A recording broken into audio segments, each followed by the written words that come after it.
Gloire à Dieu. Nous saluons tous avec la paix du Seigneur Jésus. Ce merveilleux Jésus dont nous avons toujours chanté, ce qui est prophétisé dans le livre du prophète Isaïe. Ainsi, Jésus s'introduit dans l'histoire de l'humanité, l'histoire de l'homme. Il surgit comme merveilleux. Il apparaît d'une manière extraordinaire dès le moment de sa naissance. La manière dont Jésus a été conçu, pas comme n'importe quel autre homme, mais par le Saint-Esprit. Une opération de la puissance de Dieu, conçue sans péché, car là était le Rédempteur qui apporterait la rédemption de nos péchés. Ainsi, il fut conçu pur, d'une façon merveilleuse. Dans l'humanité, il se présente pur, immaculé, le Dieu saint. Et cette caractéristique du Seigneur a éloigné de nous le danger de la mort par sa rédemption pour nos péchés, car l'agneau de Dieu était bien là. Pur, immaculé, sans défaut, sans péché, afin de consommer la rédemption de l'homme. Le salut, c'était ce qui était déjà attendu de l'homme par l'opération de la parole de Dieu. Et nous voyons que l'annonce de la naissance de Jésus, sa venue au monde, fut merveilleuse. Les bergers qui étaient dans les champs, gardant leurs troupeaux la nuit, en un instant, la gloire du Seigneur a resplendi. À ce moment fut faite l'annonce, un privilège qu'aucun roi ou seigneur n'a jamais eu. Les armées célestes ont annoncé la naissance du Rédempteur de l'homme, le Sauveur Jésus, de manière merveilleuse. Ils ont donc vu le cœur des anges. Quelle annonce extraordinaire! Et nous voyons la chose suivante, une œuvre de Dieu au milieu de ces hommes, en petit nombre, il est vrai. D'autres diront, quel gâchis de spectacle pour si peu! Mais à son petit troupeau, Dieu a voulu donner le royaume. Et il a été merveilleusement annoncé que Jésus est né. C'était le Sauveur, le Fils de la ville de David. Le Sauveur, la grande annonce, naît maintenant d'une manière merveilleuse comme Jésus est né. Et les anges louaient Dieu en chantant « Gloire à Dieu, c'est le moment de sa glorification. Paix sur la terre, ce qu'il viendrait apporter, et aux hommes, ce qu'il allait opérer dans le cœur de chacun. » Cette annonce angélique du Sauveur, du Messie, celui qui arrive, notre Sauveur, loin de Dieu, Dieu avec nous, c'est la présence de Dieu dans la vie de l'homme. De manière merveilleuse, l'annonce ne fut pas restreinte aux bergers, mais aussi aux gentils, lorsque les mages venus de l'Orient observaient ce signe extraordinaire et merveilleux, dire « Nous sommes venus voir le roi des Juifs, ainsi le Messie est né, merveilleusement annoncé au monde entier. » Et ils furent aussi merveilleusement guidés jusqu'au lieu précis où se trouvait celui qui viendrait racheter l'homme. Et d'une façon extraordinaire, merveilleuse, ils parvinrent à l'endroit où se trouvait Jésus. Le Sauveur y a été annoncé. Nous voyons donc que le Saint-Esprit est celui qui révèle Jésus, qui conduit à la rencontre avec le Christ vivant. C'est l'Esprit Saint qui nous conduit à la présence de loin de Dieu. La vocation des gentils est là. Les mages, sans lien avec Israël, ont montré que cette parole leur était aussi destinée. Jésus a accompli des merveilles. Nous voyons donc ce merveilleux Jésus à sa naissance, dans la grande annonce, et maintenant nous voyons les merveilles qu'il se met à accomplir. Quand il n'y avait que quelques pains et 2 petits poissons, c'est-à-dire le mot même va au diminutif, des milliers de personnes ont été rassasiées. Elles sont nourries par un miracle de la multiplication. Quand la fille de Jairus tomba malade, on lui dit « N'importune plus le maître » ou « Lazare, voilà 4 jours ». Non, ce n'est pas un obstacle pour Jésus. Ce Dieu merveilleux était là pour dire « Lazare, sors, ta fille dort, tous sont vivants », car il opère des miracles. Il opère des miracles. Cette femme déçue avec son fils unique, cortège de tristesse et de douleur. Jésus interrompt ce cortège funèbre. Et à ce moment-là, ce jeune homme se lève, il ressuscite et revient à la vie. La plus grande consolation est cette merveille opérée, disant, « Il est vivant, il n'est pas mort, voilà ton fils ». Les gens furent émerveillés qu'un prophète se soit levé là. Et quand nous voyons ce Jésus, cette merveille ne s'arrête pas là. Elle concerne aussi la vie, la résurrection et même la création. Comme pour ces gens qui étaient terrifiés pendant la grande tempête sur le lac, disant « Seigneur, ne vois-tu pas que cette barque va couler ? Ne vois-tu pas notre angoisse ?» Jésus dormait. Il pouvait faire cela, car il a dit pourquoi il dormait à ce moment-là. Il s'est levé et a dit, « Vent, tais-toi, mer, calme-toi, tout va bien. » Il eut une grande accalmie.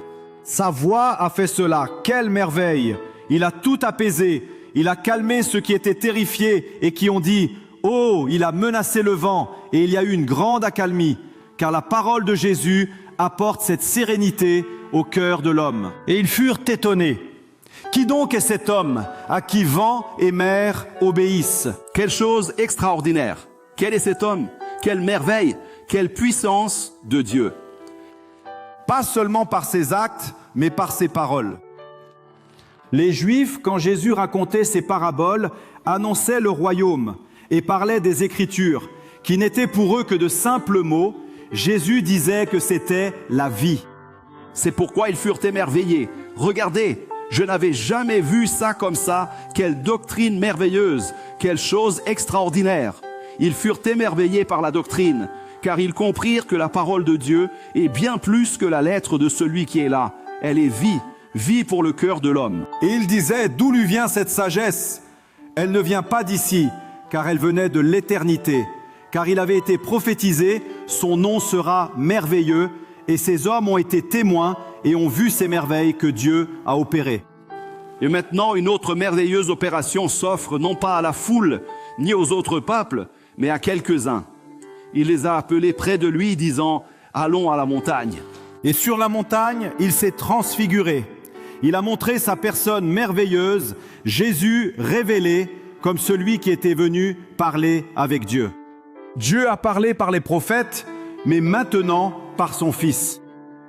Celui-ci est mon Fils bien-aimé, écoutez-le.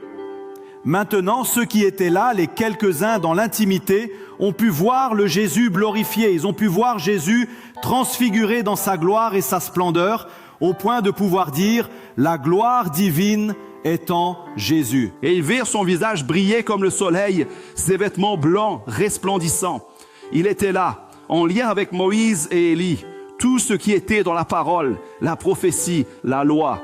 Et maintenant, le Seigneur était présent parmi eux. Nous voyons à ce moment-là quand Dieu dit, « Voici mon fils bien-aimé, que j'agrée, écoutez-le. » Et les disciples furent alors émerveillés. Il était véritablement l'homme-Dieu, la présence divine incarnée parmi nous. Quelle merveille de savoir que le Dieu créateur de toutes choses est ici maintenant avec l'homme, dans cette communion, dans cette bénédiction. Quelle merveille! Ce Jésus, il est merveilleux. Mais Jésus est aussi prophétisé en tant que conseiller, car il avait des paroles qui allaient assurément guider et orienter la vie de chaque homme. Pas seulement des paroles vaines, mais des paroles efficaces avec la puissance de Dieu. Souvenons-nous, dans son ministère, lors du sermon sur la montagne, que d'enseignements merveilleux il a transmis là. Quand il donne ses conseils, heureux, oui, heureux, car il part de son royaume de bonheur, de ce que Dieu vient apporter à l'homme. Heureux les pauvres en esprit, car le royaume des cieux leur appartient. C'est le royaume qu'il annonçait, le royaume de Dieu présent dans la vie de l'homme. Il dit, écoutez, il donnait des conseils pour que ceux qui étaient là puissent. Que votre lumière brille ainsi devant les hommes. Car à mesure que l'Esprit de Dieu agira en vous, ils verront les bonnes œuvres du Père et glorifieront le Seigneur, le Père qui est dans les cieux. Et si par son œuvre en nous, si nous suivons son conseil, le nom de Dieu sera glorifié. Celui qui respecte ses commandements et les enseigne sera grand dans le royaume des cieux. Le grand enseignement qui sera transmis, c'est la parole du royaume. Une parole d'éternité, non pas pour cette vie-ci, mais pour une éternité avec Dieu. Celui qui fera tout cela ajoute, si votre justice n'excède celle des scribes et pharisiens, vous n'entrerez pas au royaume des cieux. Et voici un avertissement. Tu as connu cela, suivi le conseil du Seigneur, marche-y fermement.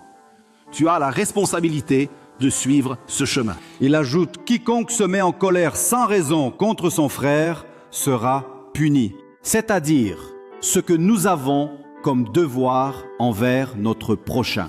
Et ne jurez jamais. Que votre oui soit oui et votre non, Aimez non. vos ennemis. Bénissez ceux qui vous maudissent. C'est difficile à faire, mais c'est un conseil du Seigneur. S'il nous conseille, il nous donne les moyens d'agir. Il dit une chose extraordinaire. Ne vous amassez pas de trésors sur la terre, mais dans le ciel. Car c'est là que nous habiterons, l'éternité nous attend.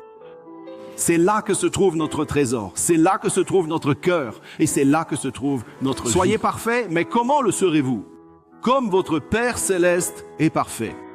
Car le Christ est en vous, l'espérance de la gloire, et son œuvre vous apporte cette perfection. Jamais un Seigneur dominateur n'est apparu dans toute l'histoire de l'homme qui ait enseigné à aimer ses ennemis. Au contraire, chacun doit les dépasser, mais il faut aimer ses ennemis. Bénissez celui qui nous maudit. Vous êtes maudits, mais qu'il soit béni, car l'œuvre de Dieu, le salut de Dieu, est pour tout homme, même le pire qui soit, car Dieu l'aime. Donc l'enseignement du Seigneur se distinguait de tout autre type d'enseignement, que ce soit dans n'importe quel royaume, idéologie ou autre. C'était quelque chose que l'on ne pouvait atteindre que par la révélation du Saint-Esprit.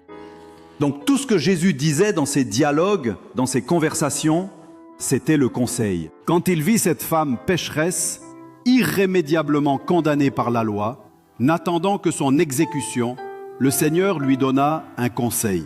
Écoute bien, abandonne le péché, ne fais plus ça. Fuis le péché, tu ne seras pas condamné, car je ne te condamne. Personne ne t'a condamné et moi non plus. Mais fuis le péché. Quel conseil extraordinaire, vraiment. Ne pêche plus jamais. C'est la parole du Seigneur Jésus. Il eut un jeune homme dans une situation meilleure que celle de cette femme. Un jeune homme de bonne qualité, qui avait toutes les valeurs, qui alla trouver Jésus et lui dit, « Seigneur, que me manque-t-il pour avoir la vie éternelle? Tu connais la loi? Garde-la. » Il dit, « Je la garde déjà. Alors regarde ce que tu as et je vais te conseiller. Donne-les aux pauvres et suis-moi. Tu auras un trésor au ciel. » C'est le conseil que Jésus a donné à ce jeune homme, car son cœur y était tourné. « Mais j'ai pour toi une richesse plus grande, une richesse éternelle. Ce que tu auras mis à disposition, je te le rendrai au double, et tu auras l'éternité devant toi. » C'est le conseil du Seigneur. Le conseil du Seigneur se fondait sur la connaissance personnelle qu'il a. Il avait des conseils personnalisés pour moi et pour toi. Car le Seigneur était en communion constante avec le Père. Jésus connaissait donc la pensée du Père, la pensée du Saint-Esprit, l'œuvre de la Trinité. Il réalisait ce que le Père lui révélait. Le conseil de Jésus pour nous, l'espérance de l'enlèvement, dit « Veillez ». Veillez, nul ne sait l'heure où viendra le Seigneur. C'est le grand conseil. Soyez vigilants, car le Seigneur viendra quand vous ne vous y attendrez pas. Prêt pour le jour glorieux du Seigneur, car il ne veut perdre personne.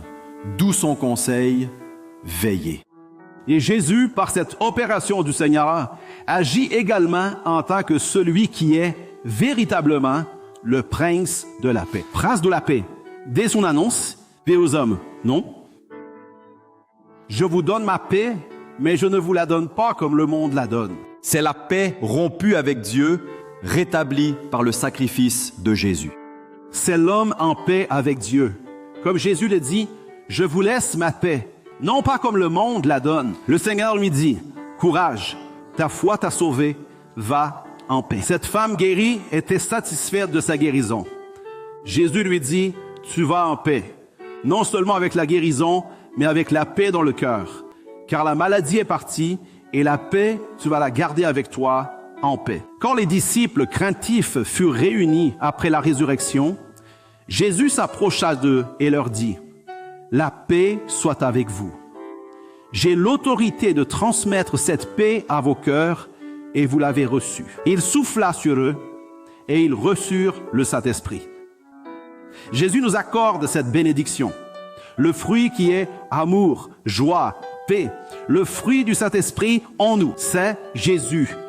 Nous ne devons jamais l'oublier. En annonçant sa venue, les bergers ont dit « paix sur terre et bienveillance aux hommes ». C'est la paix de Dieu dans le cœur de tous. Jésus est la résurrection. Nous avons été réconciliés avec Dieu grâce à son sang. Nous devons nous réconcilier et vivre dans la paix. Nous avons la paix avec notre Dieu. Amen. Je vous salue tous dans la paix du Seigneur Jésus. Nous allons à présent étudier les passages où la parole de Dieu nous révèle que le Seigneur Jésus est véritablement le Dieu fort. Nous allons commencer au tout début du ministère, quand le Seigneur Jésus a vaillamment supporté 40 jours de jeûne et a trouvé la force de vaincre des tentations de l'ennemi en s'appuyant uniquement sur la parole de Dieu. Il est écrit.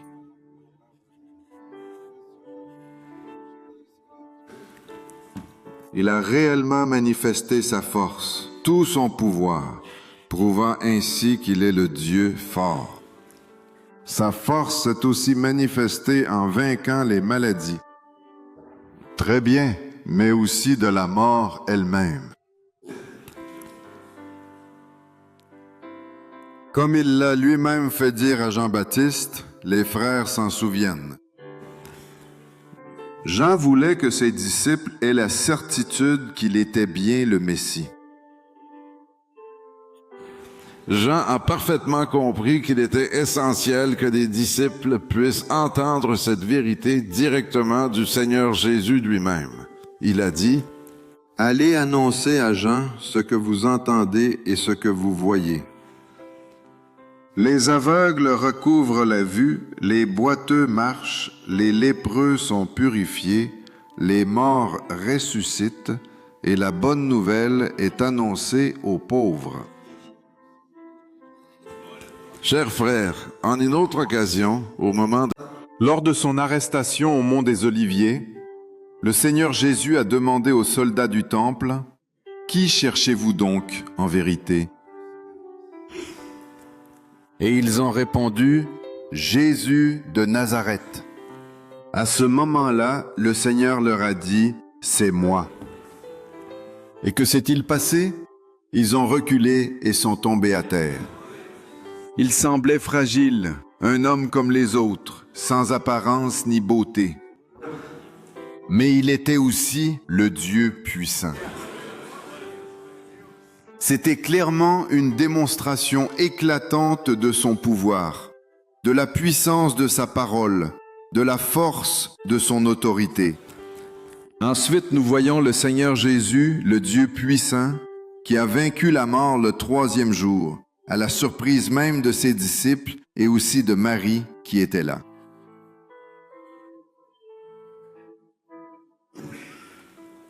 Pour voir le Seigneur, Qu'elle pensait mort et dont elle n'a pas trouvé le corps. Le Seigneur Jésus apparaît à Marie et dit, « Femme, pourquoi pleures-tu? Qui cherches-tu? » Et il a suffi que le Seigneur Jésus prononce son propre nom. Marie, se retournant, elle lui dit alors, « Rabboni », ce qui signifie « mon maître ». Elle est alors allée annoncer aux disciples qu'elle avait bel et bien vu le Seigneur sans l'ombre d'un doute. Le Seigneur avait vaincu la mort, Dieu puissant.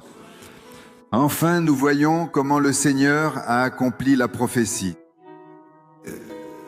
selon laquelle il se révélerait comme Père de l'éternité, c'est-à-dire celui qui engendre en nous la vie éternelle.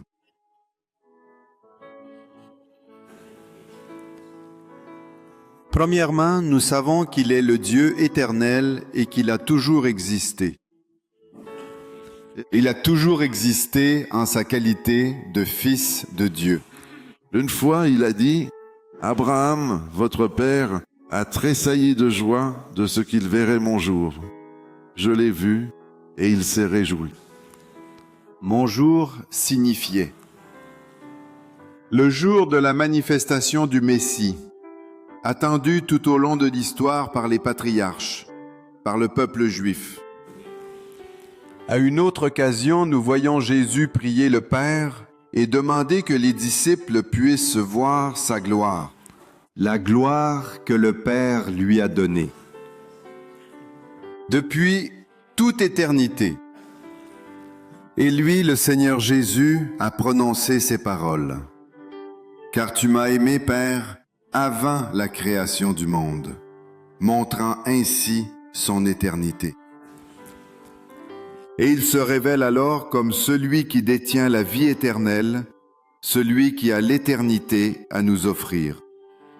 Le Seigneur a dit à ses disciples, « Moi, je suis le pain de vie.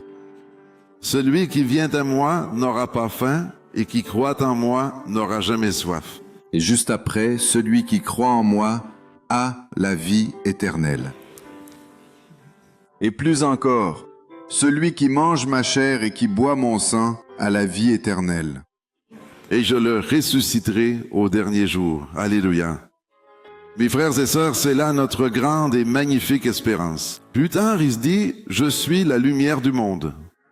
Qui me suit n'errera pas dans les ténèbres, mais aura la lumière de la vie. Quelle vie? La vie éternelle qu'il est venu apporter de l'éternité. Pour conclure, nous pouvons dire,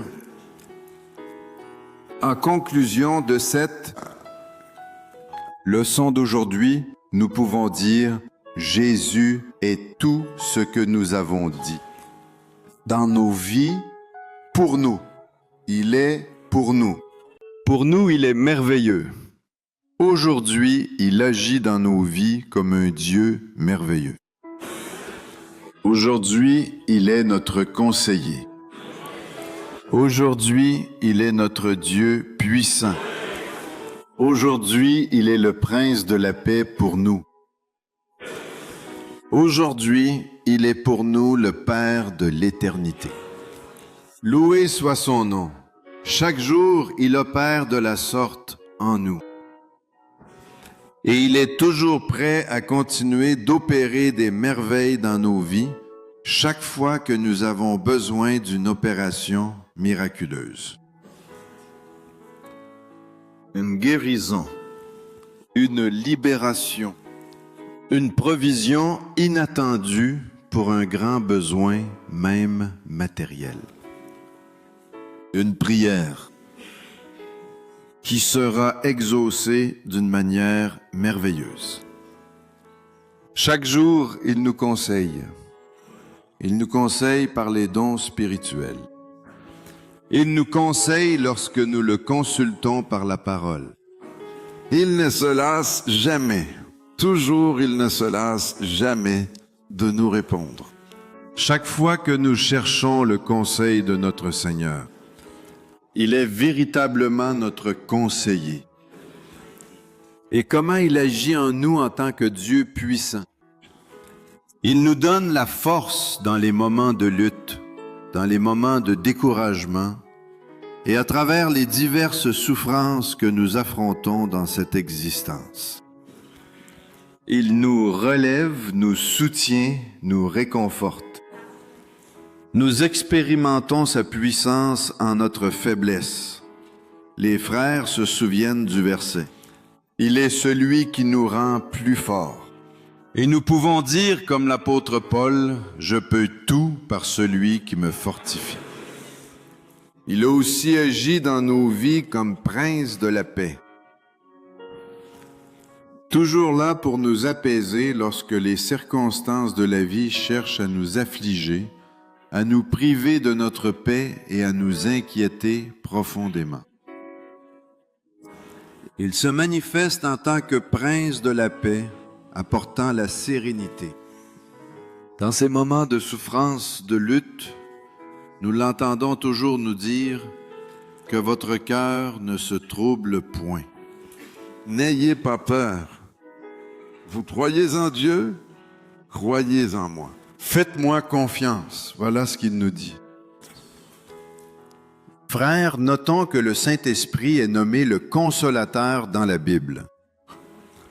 Il est envoyé pour opérer en nous la consolation et rétablir la paix intérieure dont nous avons besoin afin de vivre une vie pleinement heureuse, en goûtant la joie et l'allégresse de l'Esprit Saint, qui est le fruit de l'action de l'Esprit Saint dans nos vies.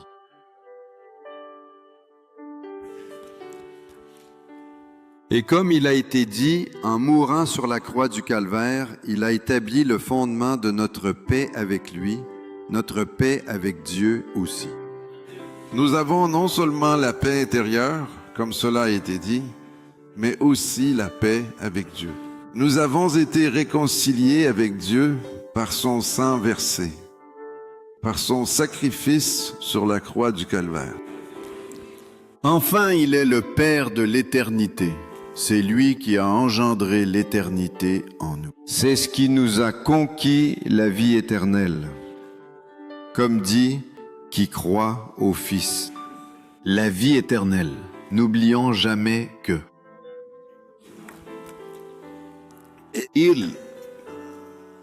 Il a accompli tout ce que Jésus, le prophète Isaïe, a prophétisé. Et nous l'avons dit, répétons-le. Tout ce que le Seigneur Jésus est, il l'est. Pour nous, afin de nous bénir. Il a choisi de se faire homme, et en tant qu'homme, il a décidé de se révéler comme Dieu puissant, comme Père éternel et Prince de la paix. Dans quel but? Pour nous et pour notre bénéfice. Rappelons-nous, mes frères, que dans la Bible, le nom signifie ce qu'est la personne, son essence même. Quand Moïse demanda au Seigneur, « Seigneur, qu'est-ce que je vais dire au peuple d'Israël? » « Quel est ton nom, Seigneur ?» Il ne dit pas « Mon nom est ». N'importe lequel de ces noms que nous avons, n'est-ce pas? Non. Mon nom, je suis. Dieu a répondu ainsi, « Je suis celui qui suis, je suis l'Éternel. » Je suis le Dieu éternel. Dis-leur cela. Dis, je suis. Non que j'étais ou serai. Je suis toujours le Dieu immuable. Éternel, éternellement le même. Je ne change pas, pas d'ombre ni variation en moi, n'est-ce pas? Dis que je suis m'a envoyé. Dieu n'a pas dit. Il n'a pas nommé. Il a dit qui il était. Comprenez-vous? Dans la Bible, quand nous voyons un nom, cela signifie qui est la personne. Avec cette étude, nous savons qui est Jésus, n'est-ce pas? Avons-nous appris? C'est merveilleux, conseiller, Dieu puissant, le Père de l'éternité, le Prince de la paix. Grâce à Dieu. Et mes frères, c'est important, vous le savez déjà, mais nous allons renforcer ce qu'on sait. Nous ne pouvons pas recevoir Jésus seulement comme Père éternel. Non, je veux Jésus juste comme mon sauveur, pas comme mon conseiller. Je n'ai pas besoin ou je ne veux le consulter. Je fais ce que je veux. Je ne le consulterai pas, car il pourrait me contredire. Donc, il n'est pas mon conseiller. Il est seulement sauveur, Père éternel. Cela me suffit amplement. Ce n'est pas possible. Nous ne pouvons pas diviser Jésus. Jésus est conseiller. Acceptez Jésus tel qu'il est. Ou vous n'aurez pas le Seigneur Jésus. Compris? Nous devons recevoir Jésus dans sa plénitude, dans son intégralité. Et finalement, chers frères, Et une autre fois, il s'est montré merveilleux pour nous. Il est venu comme notre Dieu puissant pour nous. Pour nous, il est le prince de la paix. Pour nous, il s'est fait Père de l'éternité. Loué soit son saint nom. Rendons grâce au Seigneur. Louons le Seigneur pour cela. Gloire à Dieu, car il s'est fait homme avec toutes ses caractéristiques, ou comme il est. Il a décidé d'être tout cela pour nous. Et c'est pourquoi nous ne nous lassons jamais de le louer, l'adorer. Il est réellement digne de toute notre adoration. Il est vraiment digne de toute notre louange. Il est digne de toutes nos actions de grâce, car nous savons parfaitement que c'est de sa part que nous avons reçu et que nous recevons encore tout ce dont nous avons besoin et même ce qui nous dépasse. Tout don parfait, toute bonne offrande viennent de lui. Tout le bien qui arrive dans nos vies, ce sont des dons de Dieu pour nous. Rien n'arrive par hasard. Le Seigneur prend soin de nous, comme chanté aujourd'hui. Il prend soin de nous et continuera de prendre soin de nous, en manifestant toutes ces caractéristiques de sa nature dans nos vies.